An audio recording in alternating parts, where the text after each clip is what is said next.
And to trending now, what's hot on social media.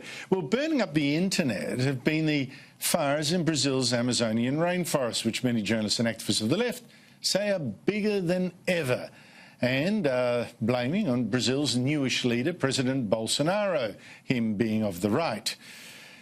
On social media, we've had models and singers and soccer superstar Ronaldo sending out this scary photo of these fires allegedly destroying the Amazon, when in fact it's a photo of a fire 6 years ago and 3,000 kilometres from the Amazon.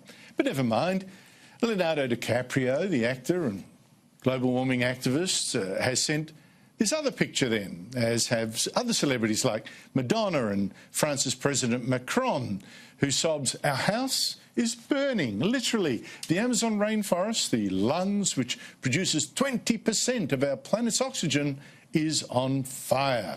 It is an international crisis. But you see, there again, that picture is of a fire 20 years ago. And besides, fact check, the Amazon produces not 20% of our oxygen, but 5%, if that. But the fact that these photographs are of 20 years ago or of somewhere else or whatever, should actually remind us that worse fires were common in the past. In fact, these latest summer fires are less serious than the average over the past 15 years, even though it's been a particularly dry summer this year. And what's more, as the New York Times now admits, satellite data from the fires, or of the fires, show that most of them are burning on agricultural land, not forests, agricultural land where the forest has already been cleared, not rainforest, but farmland. Now, that doesn't mean that the fires aren't serious, but it does mean they are not as serious or unusual as activists and journalists all over the world are now claiming. And by the way, it's not Bolsonaro's fault. Joining me is Daisy Cousins, who runs her own YouTube channel and is a columnist and Sky News contributor. Daisy, it's great to see you. Can you please explain this social media hysteria, this campaign? Well, Andrew, this has been quite a persistent social media campaign. I noticed, I think, nearly every day last week, whenever I hopped onto Twitter, there were various hashtags pertaining to the Amazon rainforest trending all over the place. And that's big for a Twitter campaign, because people on Twitter have sort of goldfish memories. You know, these things appear and then disappear, usually within about 24 to 48 hours. But not this one. It's probably because of the star power of these celebrities pushing these photos. I mean, I saw them popping up all over my Twitter feed, so they have a huge amount of influence, and it's sort of outrageous that people like Macron didn't do the fact-checking and are posting this fake news of what the problem actually is. But the behaviour is fairly typical of these so-called progressive celebrities, this sort of virtue signalling via Twitter campaign. I mean, Alyssa Milano, the actress, is particularly good at it, first, of course, with Me Too, and most recently her hashtag sex strike, which was designed to protest the very strict abortion laws in Georgia, which is quite ironic, actually, since that's what pro-life advocates have been suggesting we do to prevent unexpected pregnancy since forever. So quite ironic there. But yes, this is quite a prolific social media campaign. Well, I actually think, Daisy, one explanation for this fake news is that there's a UN climate conference next month. It might even be the one that Greta Thunberg has sailed over to America for. So I suspect that this is just going to be one of those issues that are going to be accepted as true but fake. Or is it fake but true? Yeah, fake but true. Many of the celebrities who actually tweeted the fake pictures of this fire have still not corrected their posts. Now, what does that show to you? Well, it could mean a few things. It could mean they're completely clueless, which I think is highly unlikely given the amount of people that are actually correcting them loudly in the comments section. It could mean that maybe they're a little bit embarrassed that they got it so wrong, and so they think that if they don't change it, then people will either forget about it or just not notice. Or it could be, Andrew, particularly since the climate summit is happening, that they just don't care that it's factually inaccurate because climate change is the most important thing. I mean, this alarmism ideology is a bit like a cult, and its adherents are much more concerned with the ideology and the technicalities. So they would possibly think, hey, maybe these images aren't quite factually correct, but the important thing here is that we push forward the climate change message. And it sort of reminds me of Congresswoman Alexandria Ocasio-Cortez and her now infamous interview with CNN's Anderson Cooper, where she said there are so many people who are so concerned with being precisely factually correct that they forget about what is morally right, or at least morally right according to Alexandria Ocasio-Cortez. That's the mentality we're dealing with here. I think that's absolutely correct. A lie is not a lie if it's told for a great cause, according to these people. For people that want to know other examples, Chris Mitchell in the Australian had a terrific piece. You can go to it through, it's linked on my blog, about how often the ABC falsely claims the Pacific Islands are sinking, even though the ABC fact-check unit had to admit they were not.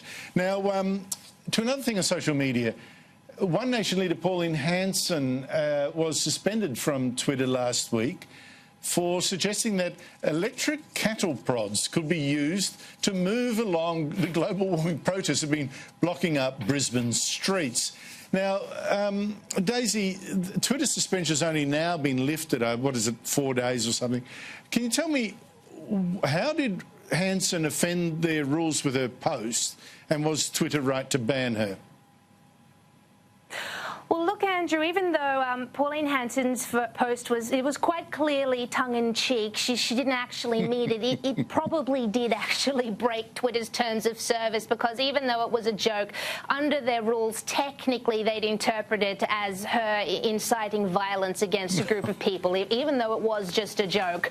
So really, they are quite fairly enforcing their rules according to them. I just wish they would enforce them fairly on a more regular basis with other more left-leaning personalities and profiles who make similar comments. I mean, if you think of my favourite feminist, Clementine Ford, who has been known to reasonably regularly in the past tweet things like "kill all men must die, fry men in garlic butter," which are also clearly jokes. However, so was Pauline Hanson's, and Pauline Hanson gets bad, yet Clementine is left to roam free through the halls of Twitter, saying things like that, and Twitter just doesn't seem to care. So, yeah, they're applying their standards, but maybe they should do it more regularly and to everyone.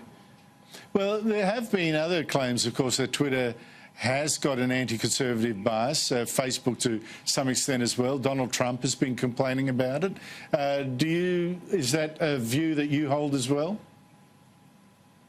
Oh, definitely, Andrew. And you can see it in the way that Twitter twists around the hashtags trending sometimes. I mean, for example, when Epstein had suicided, so to speak, there was a hashtag that popped up called Clinton Body Count, which had tens of thousands of tweets, so many tweets.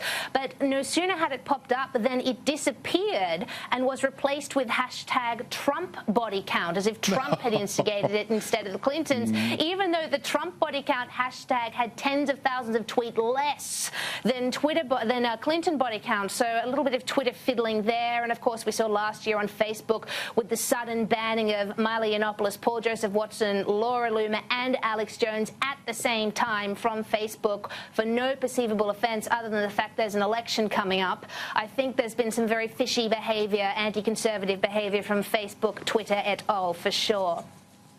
Well, I have to say that if Twitter thinks that Pauline Hanson is inciting violence by walking around tongue-in-cheek suggesting protesters be given a cattle prod, I would wager a tiny bit of money that you will not actually see anyone tasering these protesters with a cattle prod, but unless it is to collecting my bet just now.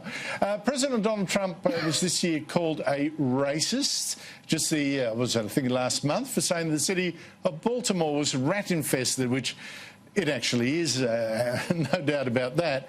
Now, the haters, it's so insane as to say this was code for Trump saying African Americans.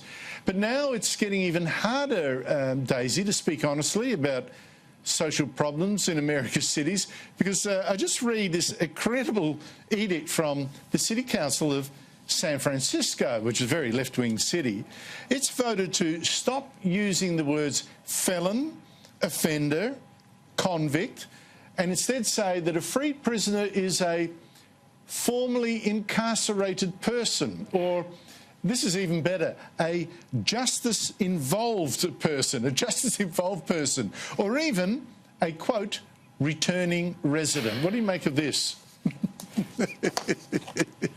Oh, Andrew, fiddling with this language like this is about as useful to rehabilitating criminals as changing the date of Australia Day is to reducing levels of domestic violence in Indigenous communities, which is not very useful, as you can imagine. I don't know how anyone could possibly think that literally altering the English language would somehow lower crime in the city of San Francisco. And I think you're exactly right when you say it's just a way of avoiding talking about social issues, or perhaps avoiding talking about the fact that Democrat-run San Francisco has got things obviously so horribly wrong. And it's interesting with, say, 3 of these big Democrat-run cities, like, as you mentioned, Baltimore, San Francisco, and also Los Angeles, who talk such a big talk about social issues and living in harmony and equality, etc., but they can't walk the walk. I mean, Baltimore obviously is the 9th most rat-infested city in the USA, with I believe the highest homicide rate.